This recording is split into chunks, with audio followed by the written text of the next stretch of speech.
கடகராசி அன்பு சொந்தங்களுக்கு வணக்கங்க. கடகம் அப்படின்னாவே எந்த ஒரு விஷயத்தையுமே ரொம்ப துடிப்போடவும், ரொம்ப ஆர்வத்தோடவும் ஒரு விஷயத்த செஞ்சு முடிப்பீங்க. அதே மாரி சட்டுன்னு உணர்ச்சி வசப்பட்டுருவீங்க. ஏமாற்றத்த தாங்கிக்கவே முடியாது. ஒருத்தங்க ஏமாத்திட்டாங்க அப்படின்னா, உடனே அழுதுருவீங்க. இல்லைன்னா அவங்க மேல கோவத்த காட்டணும்னு சொல்லிட்டு ரொம்ப கத்த ஆரம்பிச்சுருவீங்க. என்ன பண்றோங்கிறதே புரியாத அளவுக்கு. ஆனா கடகத்த பொறுத்தவரைக்கும், ஆ ரொம்ப நல்லவங்க. பாசத்துக்கு கட்டுப்பட்டவங்க. எல்லார் மேலுமே பாசமா இருப்பாங்க. தெரிஞ்சவங்க, தெரியாதவங்கன்னு யாரையுமே பாரபட்சமா பார்க்க மாட்டாங்க. அவங்களும் ஒரு உயிர் தான். அவங்களுக்கும் உணர்ச்சிகள் இருக்குன்னு சொல்லிட்டு, அதாவது தன்னுடைய உணர்ச்சி போலவே மத்தவங்களுக்கும் உணர்ச்சிகள் இருக்கு. எல்லாரும் நல்லா இருக்கணும்னு சொல்லிட்டு கடவுள்கிட்ட கூட வேண்டுவாங்க. புரியுதுங்களா? இவங்க ஏதாவது ஒரு இடத்துல இருக்காங்க. யாராவது ஒருத்தவங்க கஷ்டப்படுறாங்கன்னா கூட, இவங்களால முடிஞ்ச உதவிய பண்ணுவாங்க. அப்படி முடியாத பட்சத்துல இவங்க அந்த இடத்துல வந்து அழுக கூட ஆரம்பிச்சுருவாங்க. கடவுள்கிட்ட வந்து சண்டை கூட போடுவாங்க. "ஏன் கடவுளே இந்த மாதிரிலாம் எல்லாரையும் கஷ்டத்துல வச்சிருக்க? அவங்களுக்குன்னு ஏதாவது ஒரு வழி நீ காட்டக்கூடாதா?" இப்படிலாம். புரியுதுங்களா? இல்ல முடியும். யார்ட்டயாவது உதவி வாங்கியாவது அவங்களுக்கு வந்து பண்ண முடியும்னா கூட, இவங்க போய் மத்தவங்க கிட்ட உதவி வாங்கி கூட செஞ்சுட்டு வந்துருவாங்க. இவங்கள பத்தி மத்தவங்க என்ன நெனச்சாலும் பரவாயில்லைங்க. ஆனா ஒண்ணே ஒண்ணு தான் நெனைக்க முடியும். என்ன தெரியுமா? பொறாம முடியும். ஏன்னா, இவங்களுடைய குணம் அப்படி. செய்யக்கூடிய வேலையில கரெக்ட்டா இருப்பாங்க. தப்பு தண்டா பண்ண மாட்டாங்க. எதிர்காலம் வரைக்குமே நமக்கு எந்த ஒரு கெட்ட பேரும் வரக்கூடாது. நம்ம சார்ந்தவங்களுக்கு எந்த ஒரு கெட்ட பேர் வரக்கூடாதுங்கிறதுல ரொம்ப தெளிவா இருப்பாங்க.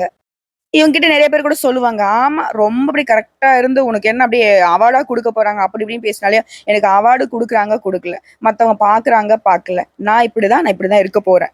இதுல வந்து கடகராசி என்னைக்குமே காம்ப்ரமைஸ் பண்ணவே மாட்டீங்க. அது மட்டும் இல்லைங்க. கடமையிலயும் சரி, காரியத்திலயும் சரி ரொம்ப கண்ணா இருப்பாங்க.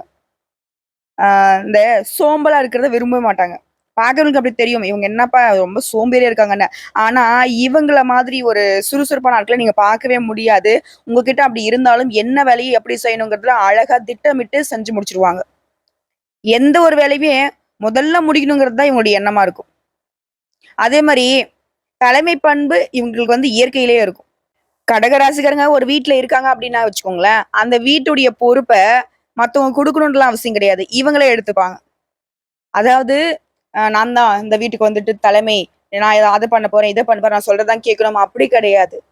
வீட்டுடைய பொறுப்ப எப்படி எடுத்துப்பாங்கன்னா, வீட்டுல இருக்கவங்களுடைய தேவைகளை பார்த்துக்கிட்டு, வீட்டுடைய கௌரவத்த காப்பாத்துறதுல, அது மட்டும் இல்லாம வீட்ல இருக்கக்கூடிய ஒவ்வொரு விஷயத்தையுமே உன்னிப்பா கவனிச்சு, அத கட்டுக்கோப்பா வச்சுக்கிறதுல கடகத்திற்கு அலாதி பிரியம் உண்டு.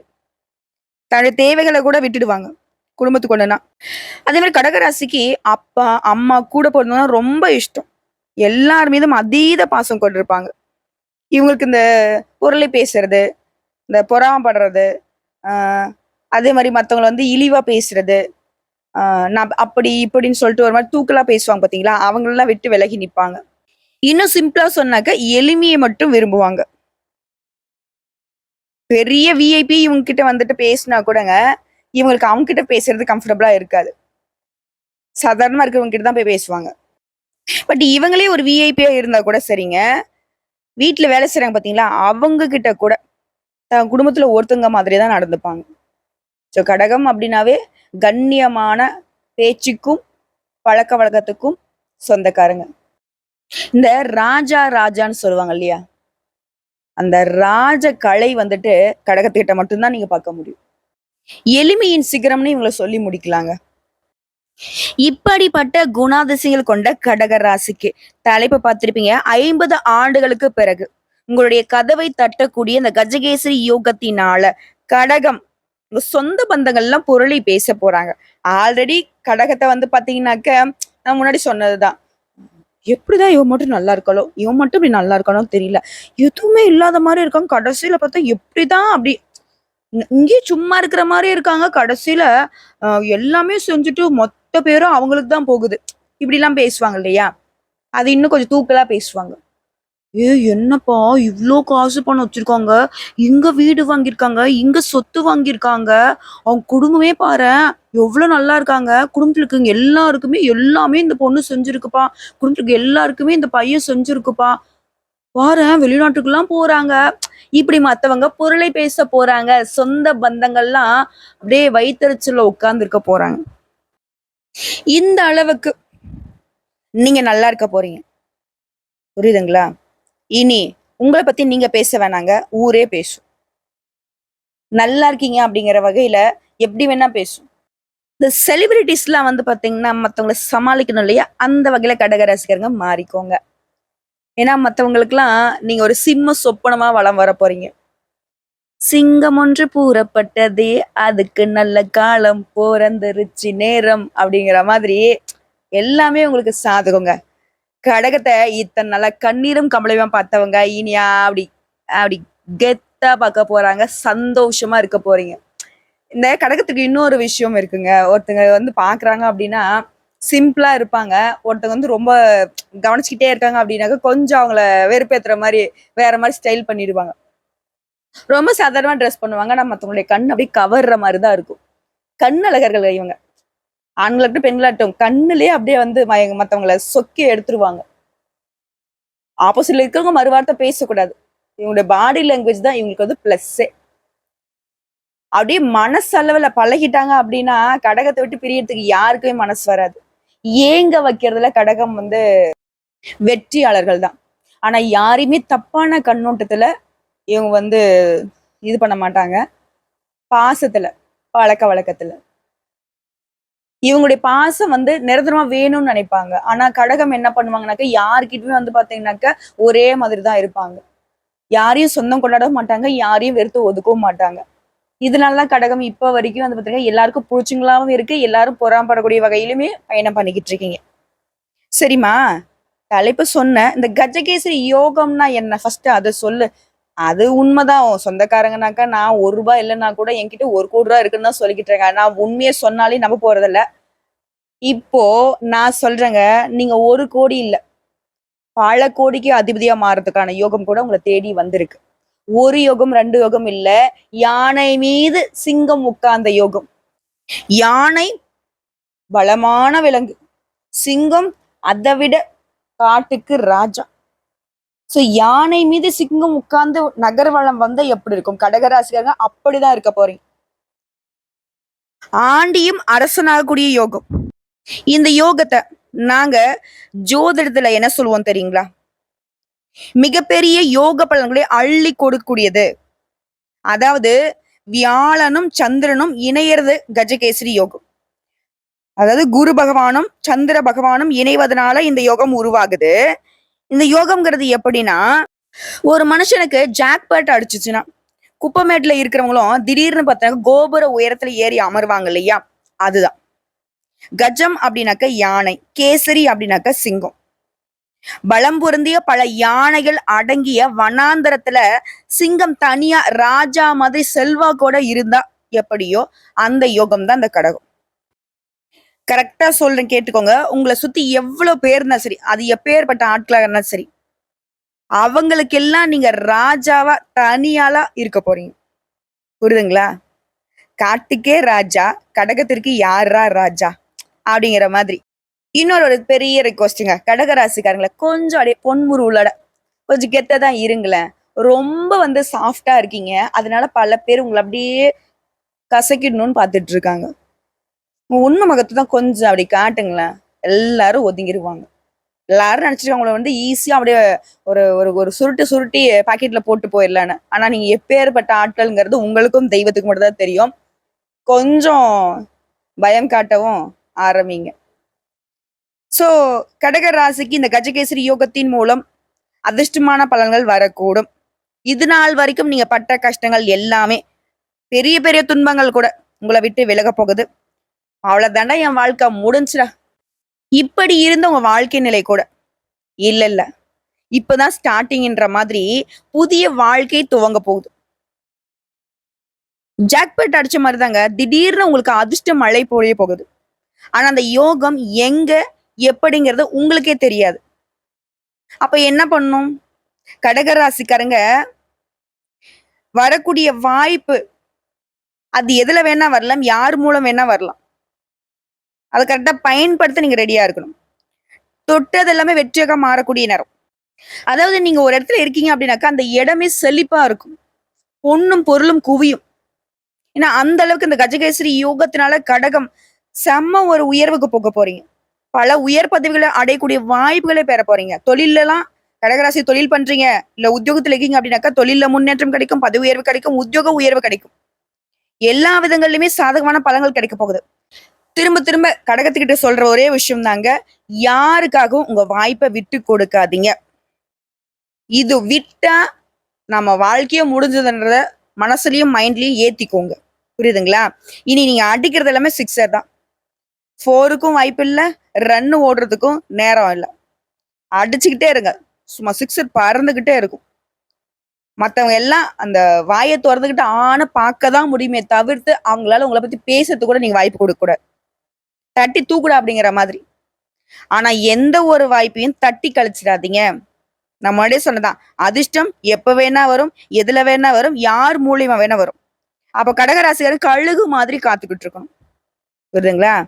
சாதாரணமா இல்லைங்க. இந்த கஜகேசரி யோகங்கிறது குரு பார்க்க கோடி நன்மைன்னு சொல்லுவாங்க. அந்த குருவும் அழகுக்கே சொந்தக்காரன சந்திர பகவான் இணைவின் காரணமா உருவாகி இருக்கு. இந்த ராசி நீங்க கூரையிலே இருந்தா கூட சரிங்க. உங்களை கோபுரத்துல கொண்டு போய் விட்டுடும். ஒரு சிலர் சொல்லுவாங்க இல்லையா? ஆமா, அப்படியே எனக்கு என்ன கூரையை பிச்சுக்கிட்டு கொட்டுவா போகுது? கொட்டுதான் போகுது. கூரையை பிச்சுக்கிட்டு கொட்டக்கூடிய அதிர்ஷ்டம் தான் உங்களை தேடி வந்திருக்கு.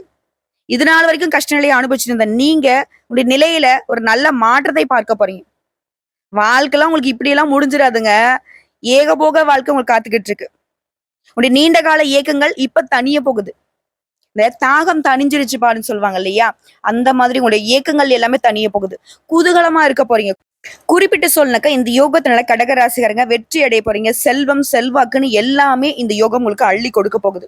நீங்க எந்த வேலையை செஞ்சாலும் சரிங்க, அதுல உங்களுக்கு தான் வெற்றி. தொழிலும் சரி, வியாபாரத்திலும் சரி முன்னேற்றம் இருக்க போகுது. நீங்க தொடர்ந்து ஒரு முன்னேற்ற பாதையில பயணம் பண்ண போறீங்க. திடீர்னு எங்கேயோ இருந்து பணவரவு ஏற்படும். உங்களுடைய நிதிநிலை ரொம்ப சிறப்பா இருக்க போகுது. இது மட்டும் இல்லாம இந்த ராஜ யோகத்தினால, புரியுதுங்களா? கஜகேசரி யோகங்கிறது ராஜயோகம் தான். செல்வ செழிப்பையும் வளத்தையும் பெற போறீங்க. நீண்ட நாட்களாக நிறுத்தப்பட்ட வேலையை கூட சிறப்பா வேகமா செஞ்சு முடிச்சுப்பீங்க. பணம் பெற புதிய வழிகள் உருவாகும். உங்களுடைய வேலையில பாராட்டு கிடைக்கும், பதவி உயர்வு கிடைக்கும், வியாபாரம் தொழில் எல்லாமே நல்லா இருக்குங்க. அதிக அளவிலான சுப பலன்கள் உங்க வீட்டுல நடக்க போகுது. சமூகத்துல மரியாதையும் புகழும் அதிகரிக்க போகுது. இதே தொழிலதிபரா இருக்கீங்கன்னாக்க இந்த நேரம்ங்கிறது பெரிய பெரிய பலன்களை உங்களுக்கு அள்ளி கொடுக்க போகுது. திரும்ப திரும்ப சொல்றேங்க, பண வரவுக்கு குறைவே இருக்காது. இனி உங்க வாழ்க்கையில நடக்கக்கூடிய எல்லா விஷயங்களுமே உங்களுக்கு சாதகமா இருக்கும். எல்லாரும் உங்களுக்கு ஆதரவா இருப்பாங்க. உங்களுடைய நிதி நன்மைகளை பார்த்து நிறைய பேர் உங்ககிட்ட வந்து உறவாடுவாங்க. இந்த நேரம்ங்கிறது உங்களுக்கு நிறைய பரிசுகளையும் பாராட்டுகளையும் கொடுக்கும். புதுசு புதுசா நிறைய வேலையை செய்வீங்க. குடும்ப வாழ்க்கை மகிழ்ச்சியா இருக்க போகுது. நல்ல உணவு கிடைக்க போகுது. நண்பர்களோடையும் சரி, உற்றார் உறவுக்காரங்களோடையும் சரி, குடும்பத்தோடையும் சரி, சந்தோஷமா நேரத்தை வந்துட்டு செலவு செய்வீங்க. நிறைய பிடிச்ச இடங்களுக்கு பயணம் போயிட்டு வருவீங்க. ஆரோக்கியம் ரொம்ப நல்லா இருக்குங்க. இந்த குருவினுடைய பார்வையினால கல்வி நிலை அப்படிங்கிறது ரொம்ப சிறப்பா இருக்கும். அதே மாதிரி குடும்ப வாழ்க்கையிலே திருமணம் ஆகாதவர்களுக்கு திருமண வரன் கைகூடி வரும். குடும்பம் மற்றும் வணிக துறைகள்ல சிறப்பான மாற்றங்கள் நிகழப்போகுது. ஆல்ரெடி திருமணம் ஆனவங்க மகிழ்ச்சியா இருக்க போறீங்க. இது வணிகம் செய்யறீங்க அப்படின்னாக்க வணிக வேலையில பெரும் லாபம் கிடைக்கும். புதிய வேலைக்கான பதவி உயர்வு கிடைக்கும். நல்ல சலுகைகள் கிடைக்கும். இதுவே அரசாங்க உத்தியோகத்துல இருக்கீங்க அப்படின்னாக்க உங்களுடைய எதிர்பார்ப்புகள் பூர்த்தியாகும். சமூகத்திலேயே மரியாதை அதிகமாகும். நிதி ஆதாயங்கள் அப்படிங்கிறது உங்களுடைய நிதி நிலையை பலப்படுத்துதுங்க. உங்களுடைய பணிகள் எல்லாமே வெற்றி அடைவதனால மத்தவங்க எல்லாம் வந்து ஆச்சரியப்படுவாங்க. என்னடா இவன் எந்த தொட்டாலையும் அதுல வந்து பாத்தீங்கன்னாக்க இவனுக்கு தான் சக்சஸ் ஆகுது அப்படிங்கிற மாதிரி. எந்த ஒரு வேலையுமே ஒரு உத்வேகத்தோட செஞ்சு முடிப்பீங்க. அதே ஒரு குடும்ப வாழ்க்கையை பொறுத்திருக்கும் தாயாருடைய ஆதரவின் காரணமா அனுகூலம் உண்டு. அதே மாதிரி முன்னோருடைய சொத்து சம்பந்தப்பட்ட பிரச்சனைகள் எல்லாமே உங்களுக்கு சாதகமா வருங்க. நீங்களே எதிர்பார்த்திருக்க மாட்டீங்க. இவங்களுடைய சொத்துல நமக்கு வரும்னு சொல்லிட்டு. தாத்தா பாட்டம் அந்த மாதிரியான சொத்துக்கள் திடீர்னு உங்களுக்கு சாதகமான தீர்ப்பு கிடைச்சு உங்களுக்கு சொத்து வந்து சேரும். புதுசா ஆடை ஆபரணங்களை வாங்குவீங்க. ஒரு மனுஷனுக்கு அதாவது கடகம் இத்தனை நாளா எதெல்லாம் கஷ்டம்னு நினைச்சீங்களோ, எதுக்கு எதுக்கெல்லாம் நீங்க கண்ணீர் வடிச்சீங்களோ அது எல்லாமே உங்களுக்கு சந்தோஷத்தால நிரம்ப போகுது. ஓகேங்களா? அதே மாதிரி குடும்ப வாழ்க்கையிலேயே வாழ்க்கை துணைய முழு ஆதரவை பெற போறீங்க. உங்களுடைய வாழ்க்கையே மகிழ்ச்சி நிறைந்ததாக இருக்க போகுது. குறைவில்லாத வாழ்க்கைங்க. இத்தனை நாளா வந்துட்டு புரளி பேசினாங்க இல்லையா? உங்களுக்கு எல்லாம் ஒரு குறையும் இல்லைன்னு. இப்ப நீங்களே வந்து வாய் திறந்து சொல்லலாம். ஆமா, எனக்கு ஒரு குறையும் இல்ல. தெய்வம் எனக்கு எல்லாமே கொடுத்திருக்குங்கிறத நீங்க தாராளமா சொல்லலாம். இனி கடகராசி மன அழுத்தத்துக்குள்ள போக வேணாம். தேவையில்லாத சிந்திக்க வேணாம். எல்லாமே ஓகே. உங்களை பாக்குறதுக்கே இன்னும் ஒரு 2 கண்ணு வேணும். அந்த அளவுக்கு குளிர்ச்சி பொருந்திய சந்திர பகவானுடைய ஆதிக்கமும், குரு பகவானுடைய ஆதிக்கமும் உங்க மேல முழுசா இருக்கிறதுனால, அவ்வளவு ஒரு அழகா இருக்க போறீங்க. அவ்வளவு கச்சிதமா உங்களுடைய வேலைய செய்ய போறீங்க. மத்தவங்களுக்குலாம் முன்னுதாரணமா இருக்க போறீங்க. உங்களால முடிஞ்ச அளவுக்கு எல்லாருக்குமே உதவிகள வந்து செஞ்சுகிட்டே இருக்க போறீங்க. உங்களால உங்களுக்கு மட்டுமே சந்தோஷம் இல்லைங்க. உற்றார், உறவுக்காரங்க, நண்பர்கள், அக்கம் பக்கம் வீட்ல இருக்கிறவங்க, தெரிஞ்சவங்க, தெரியாதவங்க எல்லாருக்குமே நன்மைகள் நடக்க போகுது. அதிர்ஷ்டங்கள் கிடைக்க போகுது. இது கடகராசி சேர்ந்தவங்க தேர்வுக்காக தயாராகிட்டு இருக்கீங்க. அதாவது மாணவர்கள பொறுத்தவரைக்கும். இல்ல அரசாங்க உத்தியோகத்துக்கு ட்ரை பண்ணிட்டு இருக்கீங்க. அது தனியார் துறையாகட்டும், அரசாங்க துறையாகட்டும். தேர்வு, கல்வி நிலை அப்படின்னு வந்துச்சுன்னா, வெளிநாட்டுக்கு போகக்கூடிய யோகம் கூட இருக்கு. அதே மாரி அரசாங்க உத்தியோகத்துக்கு முயற்சி பண்ணீங்கன்னாக்கா வெற்றி நிச்சயம். அரசு அதிகாரிகளாக வலம் வருவீங்க. சாதாரண அரசு அதிகாரி இல்லைங்க. மத்தவங்கள அதிகாரம் பண்ணக்கூடிய அளவுக்கு உச்சபட்ச பதவி உயர்வு கூட கிடைக்கும். நல்ல வளர்ச்சி வாய்ப்புகள் உங்கள தேடி வரப்போகுது. அத மட்டும் விட்டுடாதீங்க. கடகம் என்ன பண்ணுவீங்க அப்படின்னா, உங்களுக்கு ஒரு நல்ல வாய்ப்பு வருதுன்னா, பரவால்ல. அவங்களுக்கு விட்டு குடுத்தா அவங்க வாழ்க்கை நல்லா இருக்கும். ஏங்க உங்க வாழ்க்கைய யார் பார்க்கறது? இல்ல பரவால்ல. என் குடும்பத்துல இருக்கவங்க தானே. அவங்களுக்கு நான் குடுத்துடுறேன். அவங்க பார்த்துக்கட்டும். நான் பின்னாடி என்ன பார்த்துக்கிறேன். சரி. அவங்களுக்கு குடுத்துட்டீங்க அப்படின்னா, உங்களுக்கு யார் செய்வா? அத நீங்க பயன்படுத்துறீங்க அப்படின்னாக்கா, நீங்க 10 பேருக்கு செய்ய முடியும். ஆனா, அவங்களுக்கு செஞ்சா அவங்களுக்கு மட்டும் தான் அது பலன். அத ஃபர்ஸ்ட்டு புரிஞ்சுக்கோங்க. ஓகேங்களா? உங்களுடைய பிரச்சனைகள் எல்லாமே மறையுது. அலுவலகத்துல கூட பொறந்தவங்க, பெத்தவங்க எல்லார்கிட்டயுமே உங்களுக்கு ஆதரவு. அதிர்ஷ்டம் உங்க பக்கத்துல இருக்கு. பெரியவங்க சொல்லுவாங்க இல்லையா? "கடவுள் உன் பக்கத்துல இருக்குடா, கஷ்டப்படாத" அப்படின்னுவாங்க இல்லையா? அந்த மாரி தான். இந்த காலகட்டம் அப்படிங்கிறது உங்களுடைய எதிரிகளை எல்லாத்தையுமே பந்தாட போறீங்க. அப்படி ஒரு பார்வை பார்த்தாலே போதும். அவங்கலாம் ஓடி ஒளிய போறாங்க.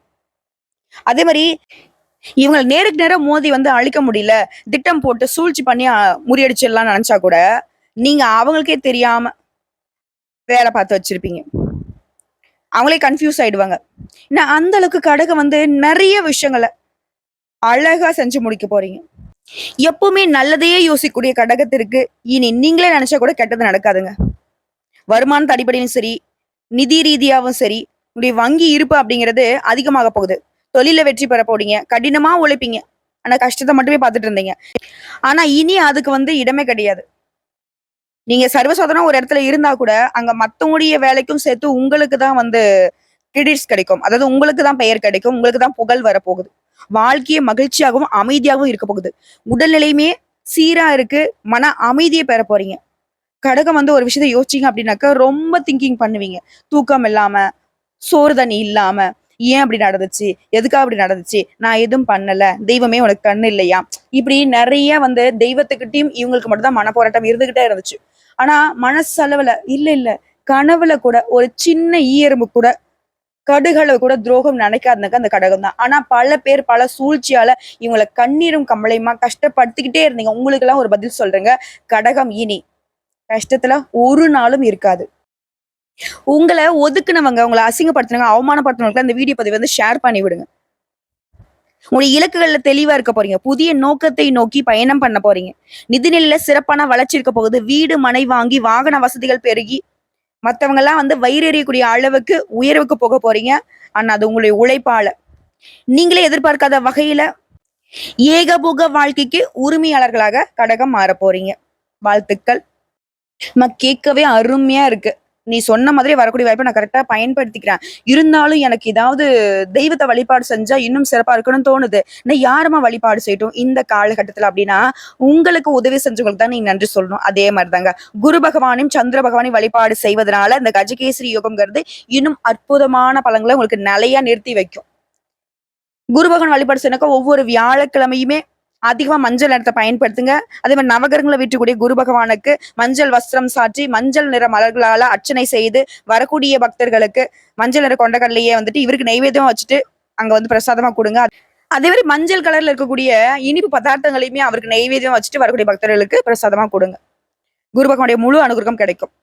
2வது சந்திர பகவான எப்படிம்மா வழிபாடு செய்யணும்? சந்திர பகவான வந்துட்டு தன்னுடைய அலங்கார பொருளா பயன்படுத்தக்கூடிய சிவபெருமான வழிபாடு செய்வதனால சந்திர பகவானுடைய முழு அனுகிரகம் கிடைக்கும். ரொம்ப அழகான வாழ்க்கை, வெளிச்சமான வாழ்க்கை, குளுமையான வாழ்க்கையை கொடுக்கறதுக்கு சிவபெருமான ஒவ்வொரு திங்கட்கிழமையுமே வில்வ இலைகளால் அர்ச்சனை செய்து கரும்பு சாறால அபிஷேகம் செய்து வழிபாடு செய்ய அந்த கரும்பு சாறு எந்த அளவுக்கு இனிமையானதோ குளுமையானதோ அதே மாதிரி தாங்க வாழ்க்கை நிலையும் குளுமையா இருக்கும், இனிமையா இருக்கும். அதே மாதிரி சிவபெருமான வழிபாடு செஞ்சுட்டு அவர்கிட்ட இருந்து கொடுக்கக்கூடிய அந்த பிரசாதம் இருக்கு இல்லைங்களா, அதாவது விபூதி இருக்கு இல்லைங்களா, அதை வீட்டுல கொண்டு வந்து வச்சுட்டு தினம் தினம் அதை வந்து நீங்க நெத்தியில வந்து இட்டுக்கணும். அப்படி இட்டுக்கிட்டு நீங்க ஒவ்வொரு வேலையும் செய்யறப்போ எந்த ஒரு தடையும் தாமதம் உங்களுக்கு வராது. இனிமேல் உங்களை வந்து யாராவது அழிக்கணும், கெடுக்கணும், ஏதாவது செய்யணும்னு வந்தா கூட நீங்க சிவன் சொத்து. ஒரு பழமொழி கேள்விப்பட்டிருப்பீங்க இல்லையா, சிவன் சொத்து குலநாசம். கட்டாயம் நீங்க சிவன் சொத்தா மாறிடுவீங்க. உங்களை அழிக்கணும்னு நினைக்கிறவங்க சிவபெருமான் கிட்ட பதில் சொல்லிப்பாங்க. வாழ்த்துக்கள், நல்லதே நடக்கும். கடகத்துறை கஷ்டம் கரைந்து போகட்டும். ஓம் நமக் சிவாய.